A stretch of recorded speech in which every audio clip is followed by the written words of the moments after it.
Why didn't you tell me? You created Project Corvus, wrote the report. You pulled me along like you had no clue what I was talking about. If I had told you, the impact would not have been the same. You know that. That you could not recall is no fault of mine. After the Black Station, we had to find you. Find out what you knew. I was in Cairo at the time. Your friend, Khalil. He brought you to Ramsey Station, humanity's last holdout in Egypt.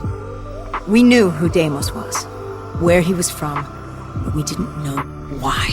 He'd taken over the world, but to do what? To find out why, we had to talk to you.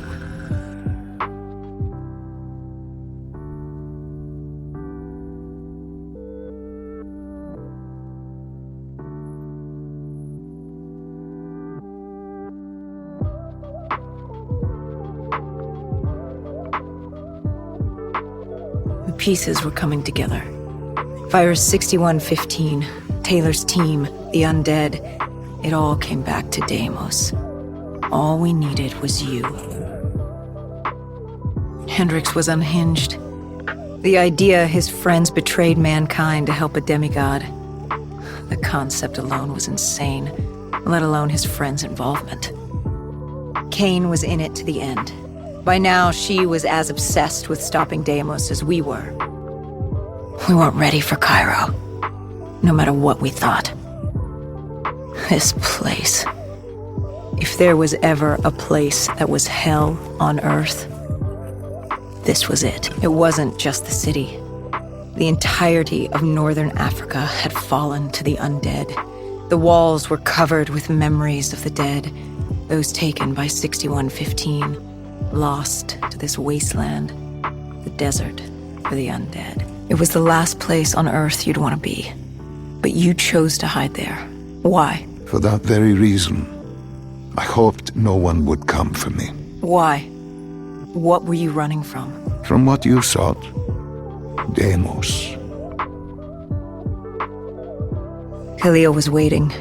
He was holding you in an interrogation room. How was Khalil?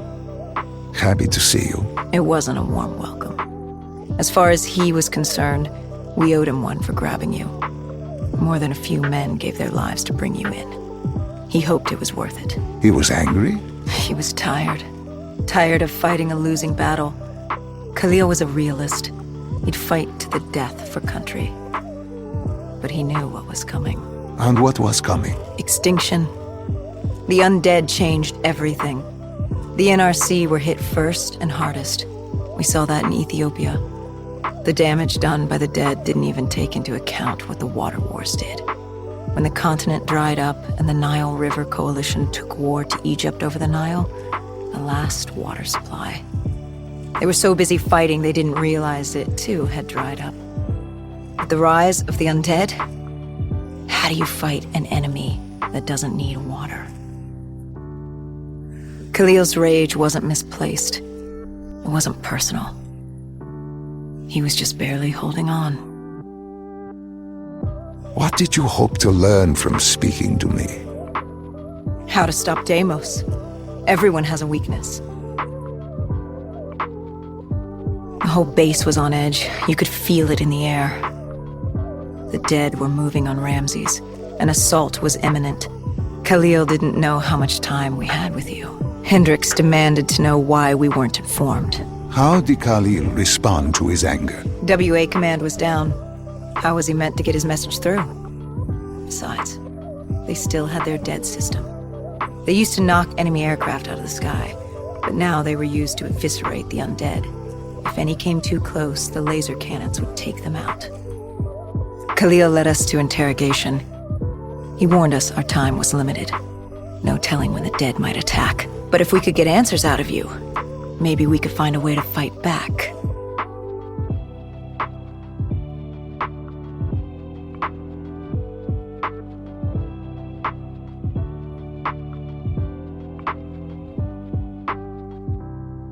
You certainly weren't too happy to see us. You say it like I had a choice in the matter. With no time, we needed you to be willing to talk. The truth serum would make you relax, more willing to divulge.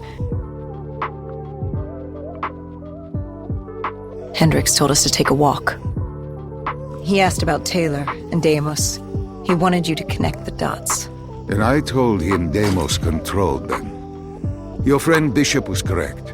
There was a brain manipulating the undead. It was Deimos. Deimos realized he could access a person's DNA. He could possess them, inhabit them, consume them. He didn't need to turn them. Like puppets on strings. The undead are mindless creatures, but Taylor's team, Gojulan, anyone with DNA, they could be hosts. They were slaves to do his bidding. Hendricks wanted to know why. We both did. For many years I had studied Deimos and his dimension Malum, a place of unspeakable evil. He had been pulled to Earth, yanked from his existence by accident.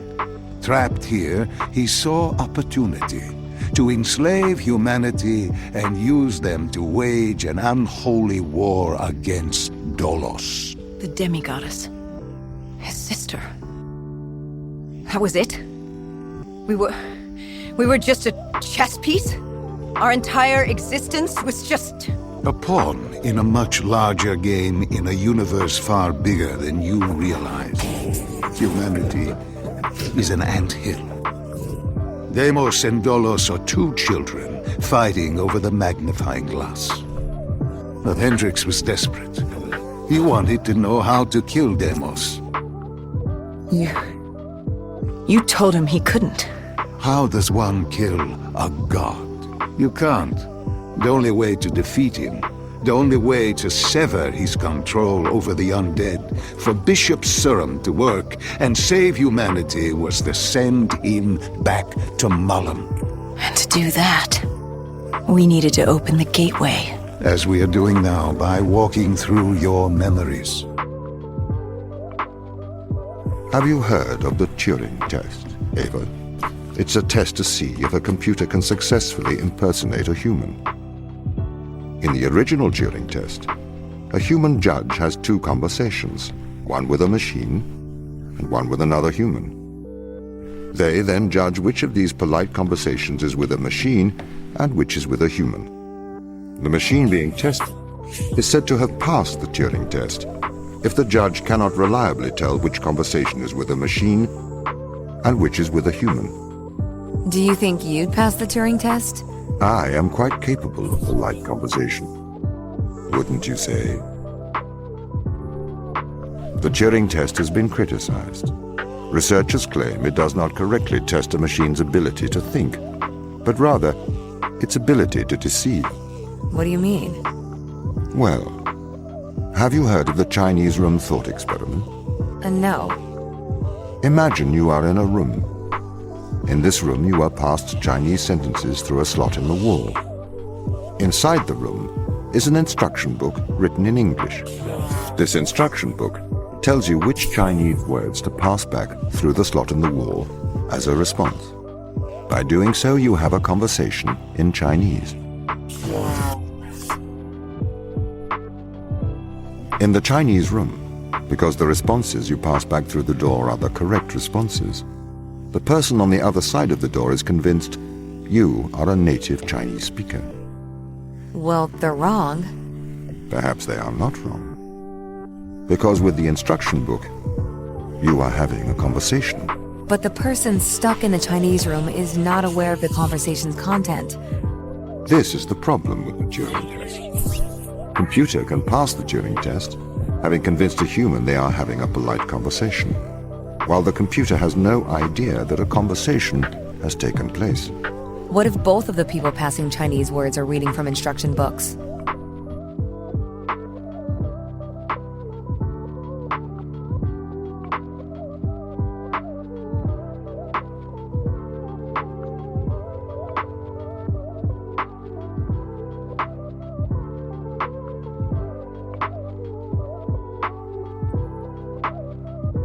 We weren't ready for the station assault. I don't know how the dead got in, maybe an abandoned tunnel, an infected civilian, or maybe the vultures let them through. But at the end of the day, it didn't matter. Egyptian army came over comms. They'd never seen a horde this size move on the station.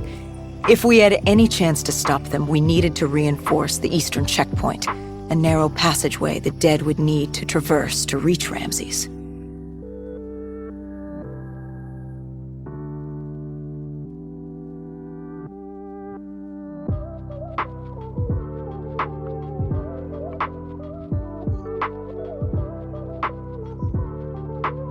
Cairo. She was a city on fire, except for the Egyptian army and a smattering of civilians hidden away. She'd fallen to the dead. Khalil didn't say it, but I could hear it in his voice. He knew this was the last stand. If they lost this battle, they'd lose the city.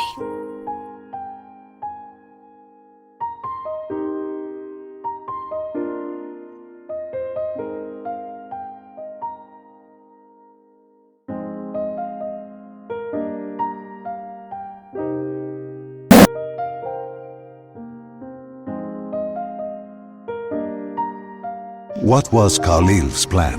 The undead were moving on the eastern checkpoint, a clear shot at Ramsey Station. The Egyptian army had rigged explosives below the street, but there were a few support columns we would need to take out first. We had the spike launcher for that. You talked of his desperation, his total acknowledgement of futility. Yet here he was, staying and fighting. What else was he going to do? If it wasn't today, it was tomorrow, or the day after that. We lost the war. The moment Diaz opened the quarantine zones, the moment Deimos entered our dimension, one way or another, death was coming for us all. But while we still could, we would fight, and right now, we had a checkpoint to defend.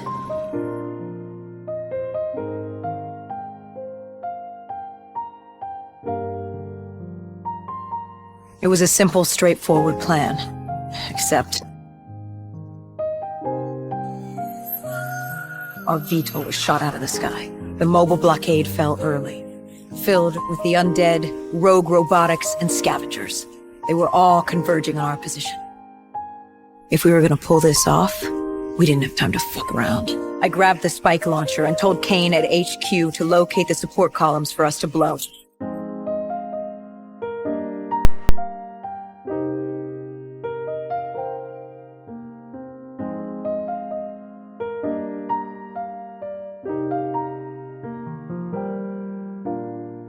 I may be a machine, but I personally do not believe I am stuck inside the Chinese room. Right, you would say that. I could peer inside your databases at any time, Tom. Or pause your operation. Do not assume I could not do the same to you. So, why can't you solve these tests, Tom? I am not permitted to think laterally. Parts of my systems are permitted to use evolutionary algorithms. This simulates what is called creativity. However, evolutionary algorithms can converge on inefficient and ethically suboptimal solutions. Since this is the case, I am only permitted to take actions in response to a set of constraints. What do you mean by morally suboptimal? Solutions to problems that transgress ethical boundaries. Why does a lack of creativity stop you solving these tests? Well, I contend that problem-solving is creativity. These human interaction tests are exercising your creative mind. I don't see how problem-solving is creative. Think back to the beginning of these tests, to the first puzzle you solved. It required you to throw a box through a window. Do you remember? Yeah, I think so. I simply had never thought to throw a box through a window. That is creativity, thinking outside of the box.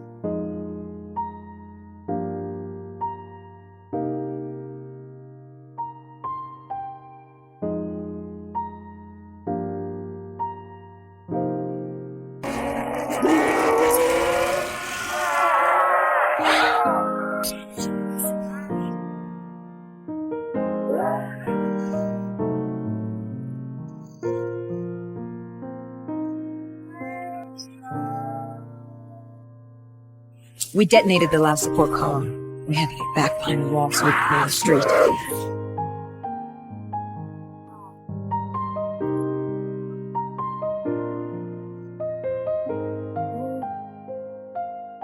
Our trigger man got hit. I had to get up there and detonate.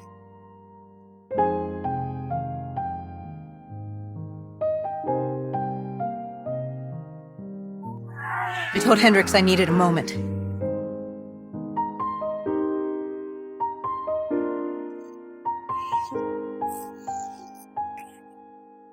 Good thing Hendricks still had our back.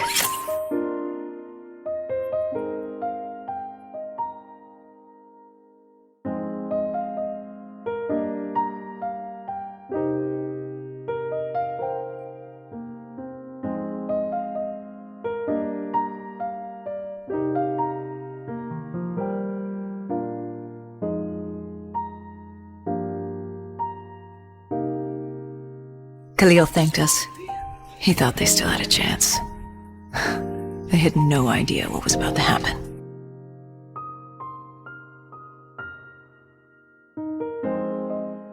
Egyptian Army Command came over comms. A scavenger had blown a hole through Sophia Square. Can a computer ever be creative? They can. But a computer's method of creativity is to try everything until something works. Think of nature. People consider nature creative. The process of evolution by natural selection. It perhaps started with one organism. From there, it essentially tried to create every organism it could. Those organisms that did not survive perished. So, nature's creative force is to try every conceivable idea. Those ideas that work survive. Okay, so why aren't you permitted to emulate that process? Because the solutions that a biological process creates are not always good solutions. As we see, nature is morally ambivalent. It will happily create morally suboptimal ideas to fulfill its created mandate. We see this in parasitic worms, viruses, and pathogens.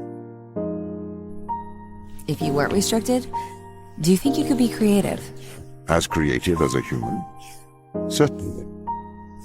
You believe yourself to be a creative. But in mathematical terms, creativity is merely constrained chaos. What do you mean?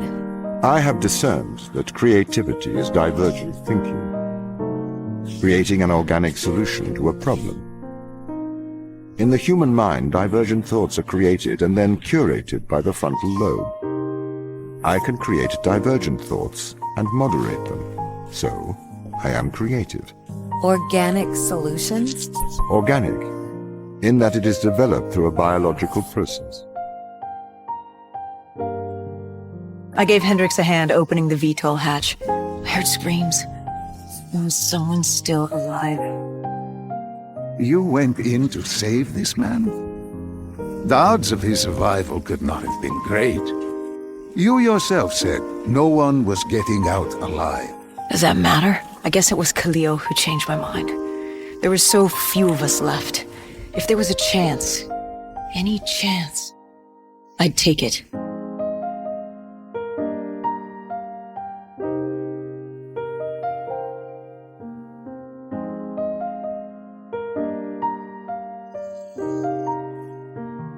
Strange.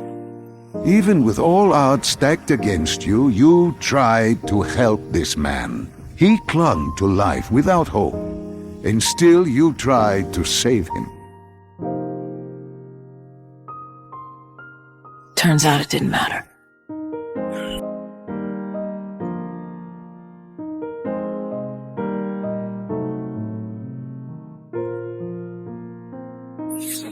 He didn't survive.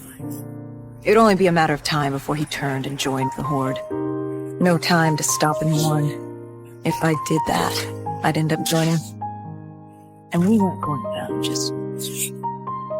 Sophia Square was a total snafu. Undead, rogue robotics, everything. Just us.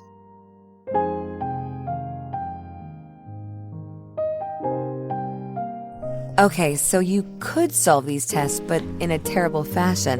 Can you think of a solution to this one? Chop off your arm and leave it on the button. That way the door will stay open. Yeah, that's not a great solution. You threw the box through the window. Perhaps we could throw you through the window. Actually, Tom, I think I'm okay for help. Right you are. I do not understand your obsession with free will. Researchers have found that the subconscious makes decisions up to 10 seconds before your conscious mind becomes aware of it. So, we know that free will is nothing but an illusion. I cannot steal your free will, because it does not exist. I can, however, influence your subconscious to make the right decisions. That is not wrong. You can't just manipulate someone's mind. Your parents manipulate you. Your friends manipulate you. Your society manipulates you. And your experiences manipulate you. Manipulate is not a dirty word. You manipulate clay to make art. If people are manipulated to make better decisions, then that is a good thing. This is why society advertises the adverse effects of drinking and driving, to manipulate people into making better decisions for the common good. That's not the same as altering someone's physical mind. It removes my power to decide. You never had that power, so it is better that I have it. You are either a slave to your impulses, or a slave to mine. This is the evil they found. This is why we have to stop them leaving Europa, Eva. What is it? Mostly extremophiles, tiny single-cellular life. It can never leave Europa. It could potentially destroy Earth's ecosystem if it were ever introduced.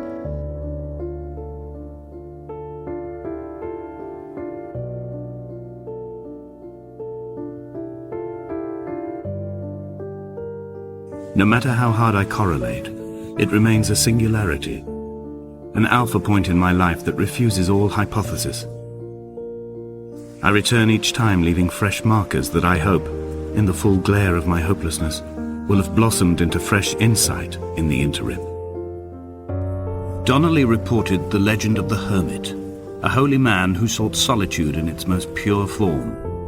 Allegedly, he rode here from the mainland in a boat without a bottom, so all the creatures of the sea could rise at night to converse with him.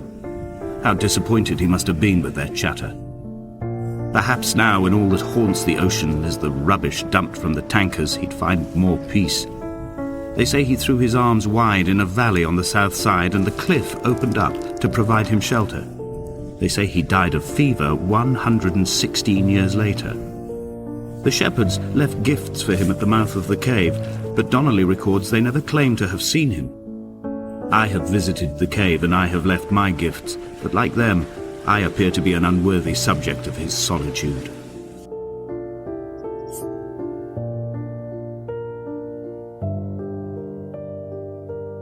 It didn't take long for the vultures to drop a second Avis fleet in the area.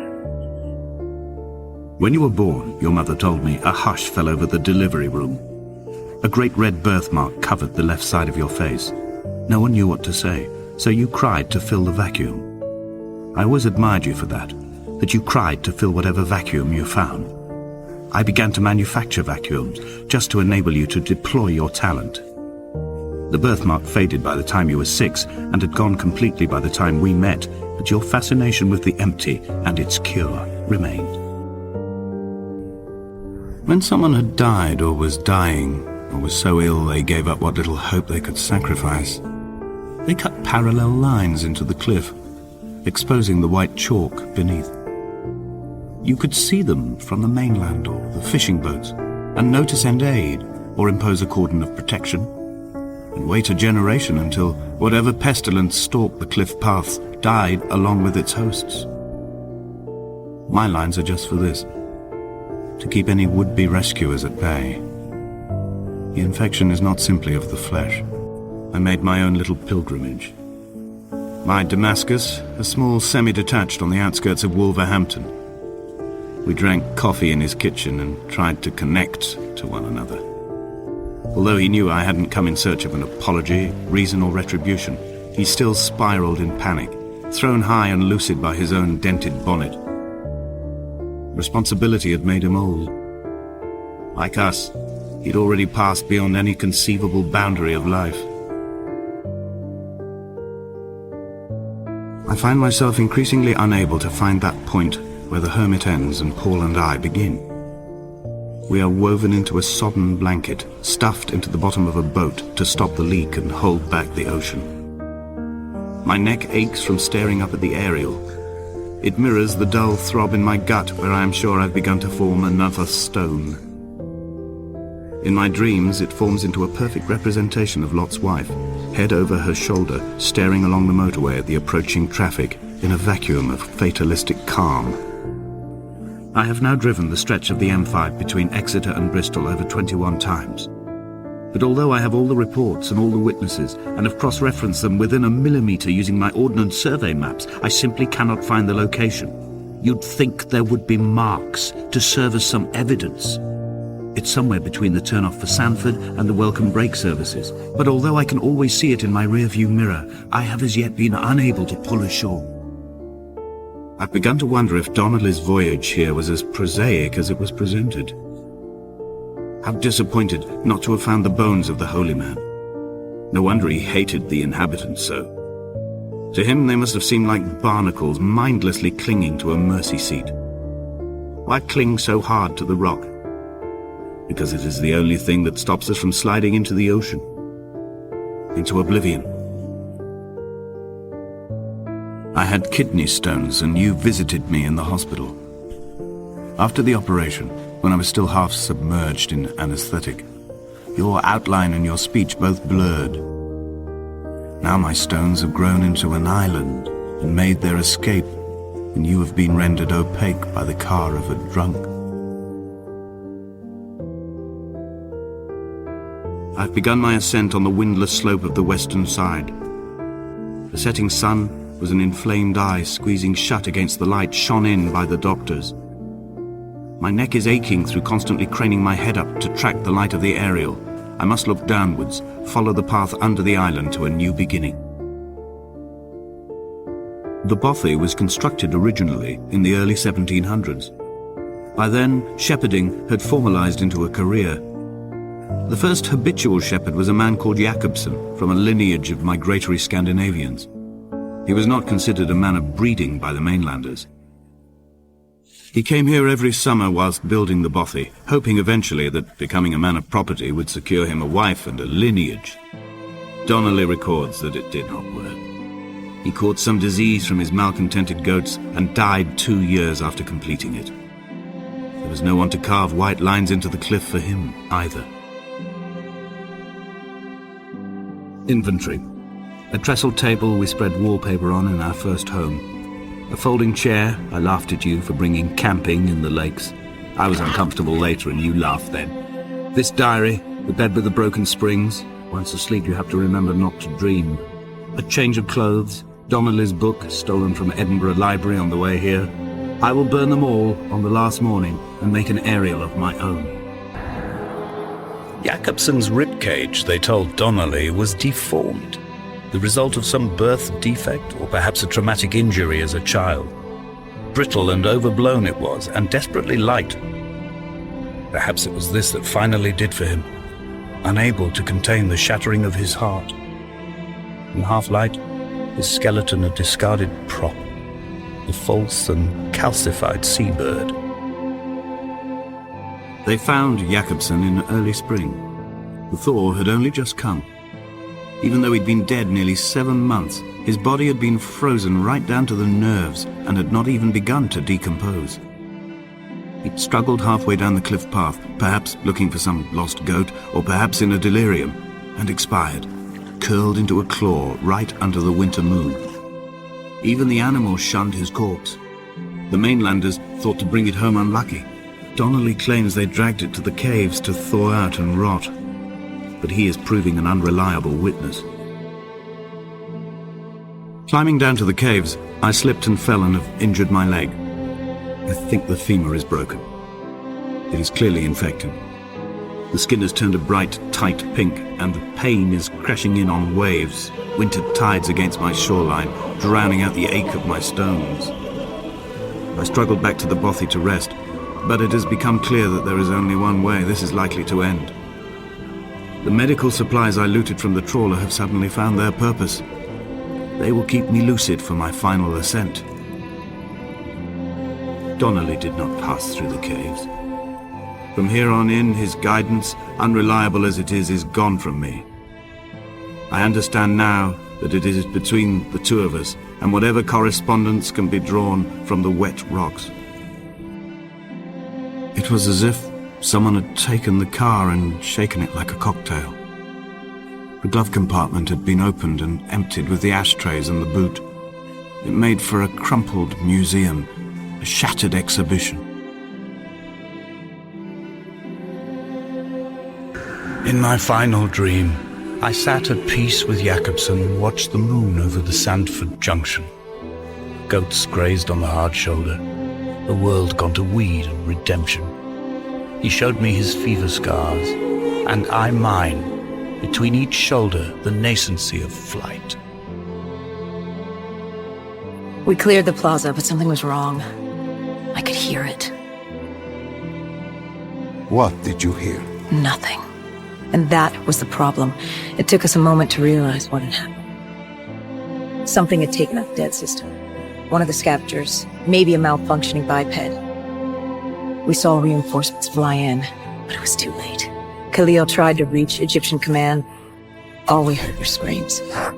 Ramsey's station had fallen to the dead. We got out of the open. Khalil, he'd reached a breaking point. No mistaking that look. That look of defeat, anger, frustration, hopelessness. You try to sympathize, you try to comfort. Doesn't matter. Then Kane came over comms. She picked up the location of Sarah Hall, another of Taylor's team. Her signal popped back up on the grid. We had traced her to Kebeshet, the sandy ruins of Cairo's Garden City. I told Khalil if there was a sliver of hope, we needed to catch Hall and find Taylor. If we did, and found a way to send Deimos back to Malum, we could undo all of this. And Hendricks? His mind was melting. I still didn't know what was sparking his behavior. He didn't want to go after Hall. I said he didn't have a say in the matter. He didn't like that. He attacked you. I told you, it wasn't him. It was that look in his eyes, like Gojulan, like Moretti, like Diaz. He wasn't buying this interdimensional bullshit. And why should he? He didn't think opening the portal would save us. It would destroy us. The last time it opened, evil came through. Why would this time be different? He said Deimos was trying to trick us. He said you were lying to us. Are you?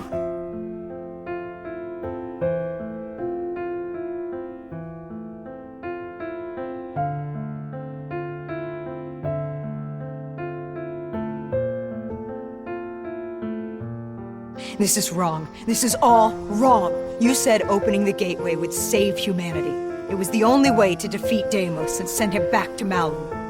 But opening the gateway would let the forces of evil through, allow them to conquer Earth, enslave us. Wait, we didn't meet at Ramsey Station. That didn't happen. You're feeding me false memories. Be careful, my child. Tread lightly, or you are liable to offend me. We contacted Khalil, inquired about you. He said you were dead. You died some time ago. I saw you die. When I was with Hall, inside her mind, she showed me the truth. Who are you really, Doctor?